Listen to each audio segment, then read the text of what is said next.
Olá, irmãos, como estão todos? Que a paz de Jesus esteja no coração de cada um e em todos os lares também. Hoje nós estamos trazendo um texto, ele é um pouquinho longo, Em Família, é do livro Pão Nosso, psicografia de Francisco Cândido Xavier, explicações do mentor Emmanuel. Quem nos traz é Paulo em carta a Timóteo, capítulo 5, versículo 4, diz assim: Aprendam primeiro a exercer a piedade para com sua família e a recompensar seus pais, porque isso é bom e agradável diante de Deus. A luta em família é problema fundamental da redenção do homem na terra. Como seremos benfeitores de 100 ou 1000 pessoas se ainda não aprendemos a servir 5 ou 10 criaturas?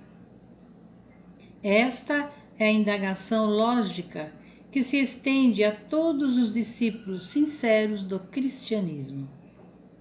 Então, nós sabemos que a nossa posição diante da família nem sempre é de alegrias, de ambientes calmos, geralmente são problemas, são atritos que nós viemos resolver. Por isso que fala que é uma questão fundamental da redenção do homem na terra. Esta é a indagação lógica, diz Paulo, que se estende a todos os discípulos sinceros do cristianismo. O apóstolo aconselha o exercício da piedade no centro das atividades domésticas. Entretanto, não alude à piedade que chora, sem coragem ante os enigmas aflitivos, mas aquela que conhece as zonas nevrálgicas da casa e se esforça por eliminá-las. Então, o apóstolo aqui, muito sábio, ele sabe que o exercício da piedade ele deve ser exercitado, como aqui diz, começando na família, porque nós estamos inseridos nos lugares que precisamos estar junto a toda a nossa parentela.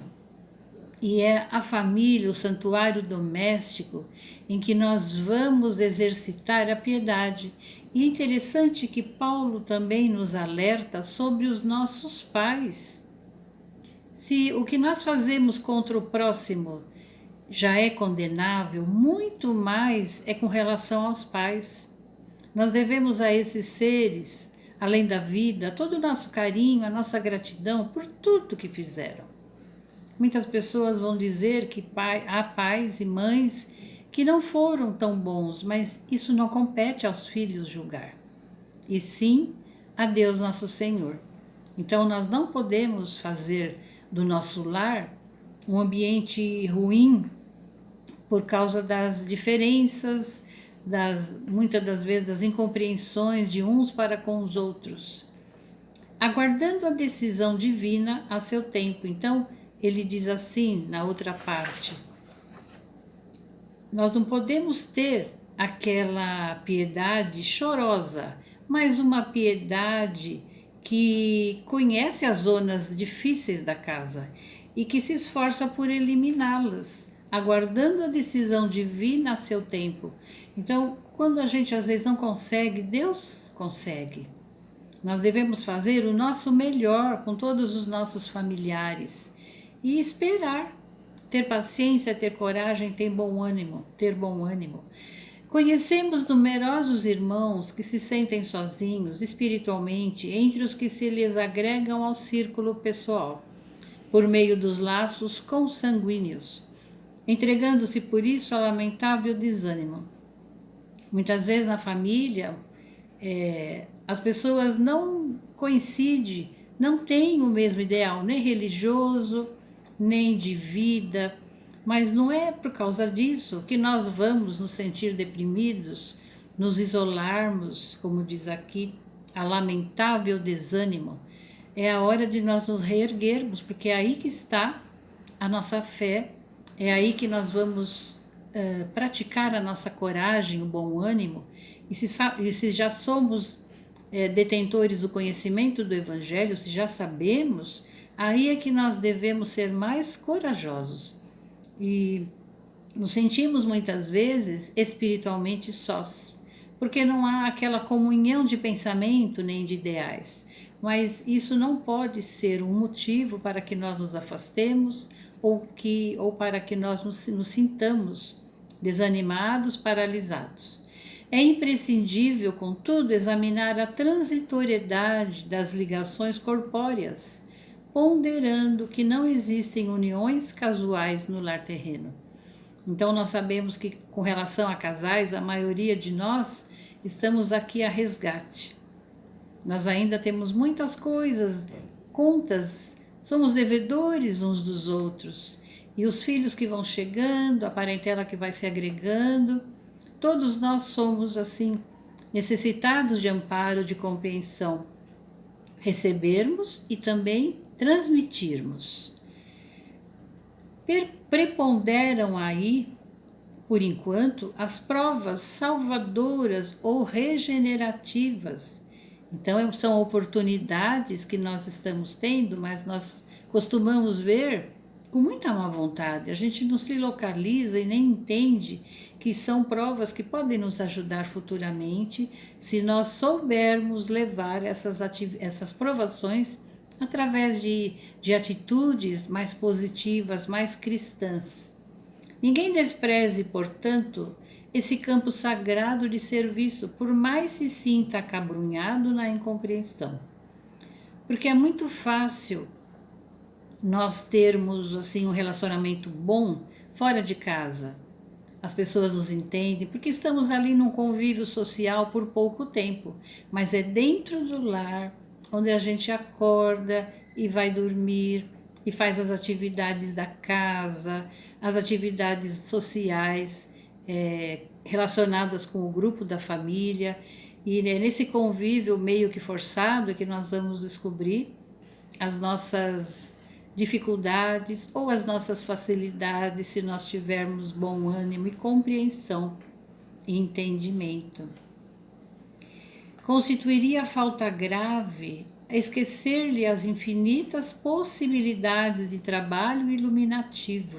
Então, esse campo de trabalho, como diz aqui, ele é sagrado. É um campo sagrado de serviço e por mais que se sinta acabrunhado na incompreensão, nós devemos levar avante com coragem e com bom ânimo. Então, seria falta grave não perceber as infinitas possibilidades de trabalho iluminativo, nosso próprio e com relação àqueles que nos rodeiam.